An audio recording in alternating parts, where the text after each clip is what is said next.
Hi అండి అందరికీ. నేను మీ హారిక జైపాల్. ఈరోజు ఇంకో కొత్త ఇంట్రెస్టింగ్ ఒక గుడ్ న్యూస్ ఒక బ్యాడ్ న్యూస్ అయితే తీసుకొని వచ్చానమాట మీ ముందుకి. ఇందిరమ్మ ఇండ్ల గురించి, డబల్ బెడ్రూమ్ల గురించి అప్డేట్ ఎంతవరకు వచ్చింది అనేది క్లియర్గా నేను ఈ వీడియోలో ఎక్స్ప్లెయిన్ చేస్తాను. సో స్కిప్ చేయకుండా వీడియో చివరి వరకు చూడండి. మీకు నచ్చింది, ఇది వర్తి ఇన్ఫర్మేషన్ అనిపిస్తేనే మర్చిపోకుండా ఒక లైక్ చేయండి.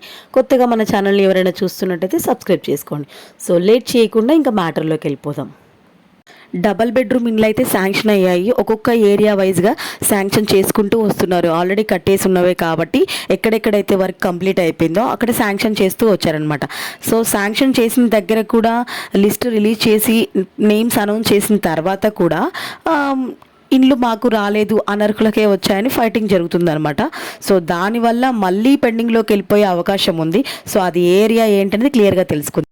చూసారా, పోస్టర్ చూస్తేనే అర్థమైపోతుంది. డబల్ ఇండ్లు అర్హులకే ఇయ్యాలే అని చెప్పి అర్హులకి అనర్హులకి మధ్య వార్ జరుగుతుంది. ఇది ఎక్కడ? గట్కేసర్లో. సో పూర్తి వివరాల్లోకి వెళ్తే మనం ప్రతాప్ సింగారంలో బీజేపీ బీఆర్ఎస్ ఆందోళన. ఇండ్లు వచ్చినా ధర్నాకు దిగిన 30 మంది. వచ్చిన డబల్ ఇండ్లు పోతాయని బెదిరించడంతో సో ఇలా చేస్తున్నారు. ఇన్ని రోజులు వెయిట్ చేసి కూడా మళ్ళీ అనర్హులకే ఇచ్చారనమాట. సో ఏంటి ప్రాబ్లం అంటే గట్కేసర్ మండలం పోచారం మున్సిపాలిటీ పరిధిలో ప్రతాప్ సింగారంలో నిర్మించిన డబల్ బెడ్రూమ్ ఇండ్లు అర్హులైన స్థానికులకే కేటాయించాలంటూ బీజేపీ బీఆర్ఎస్ లీడర్లతో కలిసి పలువురు మహిళలు ఆందోళనకు దిగారు. ఇందులో లిస్టులో ఇండ్లు వచ్చిన 90 మందిలో 30 మంది ఈ ధర్నాలో పాల్గొన్నారు. గతంలో స్థానికుల కోసం డబల్ బెడ్రూమ్ ఇండ్లు నిర్మించగా 90 ఇండ్లను మాజీ ఎమ్మెల్యే మలిపెద్ది సుధీర్ రెడ్డి తన అనుచరుల పార్టీ కార్యకర్తలకు అనర్హులకు కేటాయించారన్న ఆరోపణలు వచ్చాయి. త్వరలో గృహప్రవేశం ముందని వార్తలు రావడంతో 3 రోజులుగా గ్రామంలో 2 వర్గాలుగా చీలిపోయి పోటాపోటీగా ఆందోళన చేస్తున్నారు.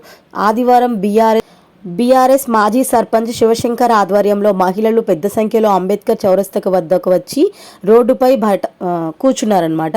సో విషయం తెలుసుకున్న బీజేపీ కంటెస్టెడ్ ఎమ్మెల్యే మాజీ ఎంపీపీ ఏనుగు సుదర్శన్ రెడ్డి అక్కడికి వచ్చి ఆందోళనకారులకు మద్దతు ప్రకటించారు. తర్వాత అంబేద్కర్ చౌరస్తా నుంచి డబల్ ఇండ్ల రూమ్లు వరకు ర్యాలీగా వెళ్ళి అక్కడ కూడా రోడ్డుపై కూర్చున్నారు. ఇక్కడ బీజేపీ కార్యకర్తలు కూడా జత కలిసి నిరసన తెలిపారు. సో సుదర్శన్ రెడ్డి మాట్లాడుతూ ఏకపక్షంగా ఎంక్వైరీ చేయకుండా అనర్హులకు ఇండ్లు ఇచ్చారని, అనర్హులకే ఇండ్లు వచ్చాయని, అర్హులకు ఇండ్లు ఇవ్వలేదని, అనర్హులకు ఇచ్చిన ఇండ్లు వెనక్కి తీసుకోలేదంటే పెద్ద ఎత్తున మేము ధర్నాలు చేపట్టాల్సి ఉంటుంది దాని అని చెప్పేసి వాళ్ళు హెచ్చరించారనమాట. ఈ విషయం తెలుసుకున్న మేడిపల్లి సిఐ గారు గోవర్ధన్ రెడ్డి గారు అక్కడికి వచ్చి మీ నిరసన విరమించుకోవాలి అని చెప్పేసి ధర్నాను ఆపేయాలని అడగ్గా వాళ్ళు చెప్పింది వినకపోగా వాళ్ళు అలాగే కంటిన్యూ చేస్తుంటే ఇక తప్పక వాళ్ళని అరెస్ట్ చేసి జైల్లో వేశారనమాట. సో ఈ నిరసనలో కాంగ్రెస్ పార్టీ వాళ్ళు అండ్ బీఆర్ఎస్ పార్టీ వాళ్ళు, బీజేపీ వాళ్ళు and at the same time double bedroom నీళ్ళు వచ్చిన వాళ్ళు కూడా అందులో ఉన్నారంట. ఇందిరమ్మ ఇండ్లు అనేవి, డబల్ బెడ్రూమ్లు అనేవి గవర్నమెంట్ ఖచ్చితంగా పేదవాడికి ఇవ్వాలని లక్ష్యంగా పెట్టుకున్న మధ్యలో ఎవరో ఒకరు దూడడం, వాటిని అనర్హులకు వెళ్ళేలా చేయడం జరుగుతూనే ఉంటుంది. సో దానివల్లే ఈ కొట్లాటలంతా.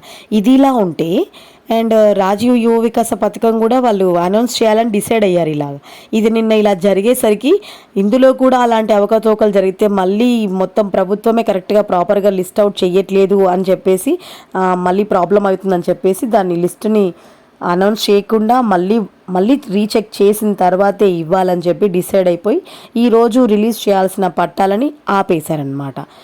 అండ్ L1 వాళ్ళకి ఏంటంటే ఆల్రెడీ వాళ్ళకు శాంక్షన్ అయినట్టు వాళ్ళకు మంజూరు పత్రాలు అందజేస్తే వాళ్ళు ఇల్లు స్టార్ట్ చేస్తారు కదా. సో అలా స్టార్ట్ చేసే దాంట్లో కూడా కొంతమంది సిటీలో ఉన్న వాళ్ళకి ఇల్లు మంజూరు చేస్తున్నారు. వాళ్ళకి సిటీలో ఉంటుంది, విలేజ్లో ఉంటుంది. లేని వాళ్ళుగానే ఉంటున్నాము. సో అనర్హులకు ఇల్లు ఇవ్వద్దు అని చెప్పేసి వాళ్ళు అన్నారనమాట. అది ఏ ఏరియాలో అంటే నాగర్ కర్నూలు, మహబూబ్ నగర్, నారాయణపేట్, వనపర్తి అండ్ జోగులాంబ ఈ డిస్టిక్లలో ఇవి నడుస్తుందన్నమాట. సో ఖచ్చితంగా అర్హులకే ఇవ్వాలి, మీరు అనర్హులకు ఇస్తే ఊరుకోమన్నారు.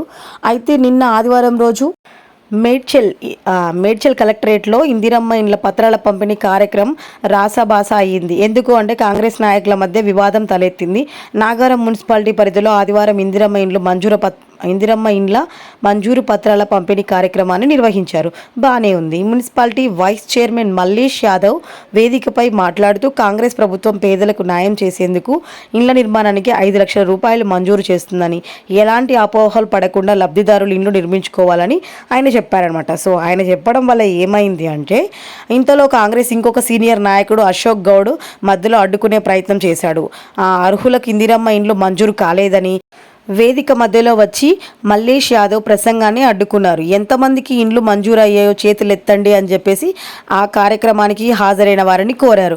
అనంతరం మైకును గుంజుకునే ప్రయత్నం చేసి ఇద్దరు ఫైటింగ్ చేసి వివాదం ఆ కార్యక్రమం అలా ముగిసిందనమాట. సో L1 వాళ్ళకైనా L2 వాళ్ళకైనా అనర్హులకే పోతున్నాయని చెప్పేసి, ఎక్కడైనా ఇండ్లు L1లో అయినా L2లో అయినా ఇండ్లు అనర్హులకే వెళ్తున్నాయని, ఖచ్చితంగా అవి అర్హులకే దక్కాలని చెప్పేసి కొంతమంది అయితే ముందుకు వస్తున్నారు. ఇంతకు ముందుకైతే అయ్యో అర్హులకు రాలేదు, అనర్హులకు వచ్చాయని వెనక నుంచి అనుకునేవాళ్ళు. సో ఇప్పుడు వెనక అనుకునే వాళ్ళు లేదు, ముందుకు వచ్చి ధైర్యంగా ఇవి అర్హులవి కావు అనర్హులవి అని చెప్పడంతో సో రాజీవ్ యువ వికాసంలో కూడా అలాగే జరిగే ప్రమాదం ఉందని చెప్పి మళ్ళీ అవి పెండింగ్లో పెట్టారనమాట. సో ఇది ఇవాల్టి న్యూస్. మీకు నచ్చితే మర్చిపోకుండా లైక్ చేయండి. సో కొత్తగా మన ఛానల్ ఎవరైనా చూస్తున్నది సబ్స్క్రైబ్ చేసుకోండి. మీకు వచ్చే ప్రతి అప్డేట్ నేను షేర్ చేస్తూ ఉంటాను. సో నెక్స్ట్ ఏ ఏరియాలో ఇస్తున్నారనేది కూడా మనం నెక్స్ట్ వీడియోలో తెలుసుకుందాం. So thank you.